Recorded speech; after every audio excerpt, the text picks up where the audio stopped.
Es un gusto saludarlo, Marco Vinicio, candidato a la presidencia de la República por el Partido Comunista de México en su visita a Jalapa. Pues preguntarle acerca de los derechos que tiene uno, porque hace varias décadas uno tenía derecho a recibir leche desde el nacimiento por parte del Estado, iba uno a las instituciones de salud por sus botes de leche, por su canastilla, por varias cosas que nos han ido quitando. ¿En qué consiste eso?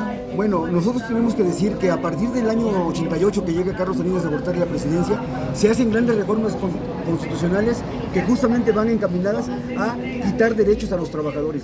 Hoy, 36 años después de que se inició ese periodo, no se ha recuperado un solo derecho, no se ha recuperado una sola empresa de las más de 1.100 empresas privatizadas y al contrario, sigue habiendo despojo de derechos, sigue habiendo despojo de riqueza. Por eso es que en esos despojos de derechos, el derecho a la vida digna, el derecho a la salud, el derecho a la educación, el derecho a que desde que un bebé nace tenga posibilidades de alimentación, tenga posibilidades de desarrollo, se han ido perdiendo, se han ido conculcando.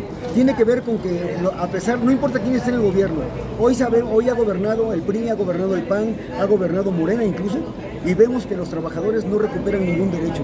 Por eso es importante señalar que no va a haber recuperación de derechos en tanto quienes estén en el gobierno representen los intereses de la clase dominante, de la clase que es la única que se enriquece, que es la oligarquía. No importa que López Obrador se pelee con ellos todos los días en la mañanera, ellos son los que han doblado sus ganancias. Los Slim, los Salinas Pliego, los Azcárraga, los Larrea Mota Velasco, el Grupo Serville, son los que se siguen beneficiando de esta misma política privatizadora y de despojo de derechos de los trabajadores. ¿Cuál es la propuesta del Partido Comunista? Y sabemos que usted es de Veracruz, de Ixtazoquitlán. Sí, yo soy de Córdoba, Veracruz, y nuestra propuesta concreta es plantear a los trabajadores que tenemos que recuperar el poder político, el poder económico, para poder instrumentar una serie de medidas de carácter económico, de carácter político, que beneficien a los trabajadores. En el contexto actual, ninguna reforma constitucional, ninguna reforma a la ley secundaria va a beneficiar de verdad a los trabajadores. Tenemos que modificar toda la constitución política y para eso un nuevo constituyente. Okay. Nosotros estamos planteando un nuevo constituyente. O sea, no podemos modificar la constitución, necesitamos otra constitución. Lo que pasa es que, miren, por ejemplo, las 20 propuestas de reformas que propuso López Obrador en el 5 de febrero pasado, en realidad no benefician a los trabajadores, siguen beneficiando a los mismos que se han beneficiado. Entonces, ninguna reforma en el contexto actual va realmente a repercutir en bien de los trabajadores.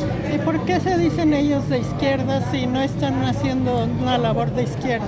Bueno, es que justamente es una de las cosas que estamos denunciando, que esos gobiernos no son de izquierda, son gobiernos demagogos, son gobiernos que están orientados a engañar a los trabajadores para poder tener el control. En este sexenio se mantuvo un control férreo del movimiento social, del movimiento obrero, del movimiento sindical, del movimiento campesino y del movimiento indígena. ¿Quién lo controló? López Obrador. ¿Qué le dio a los campesinos? ¿Qué le dio a los trabajadores?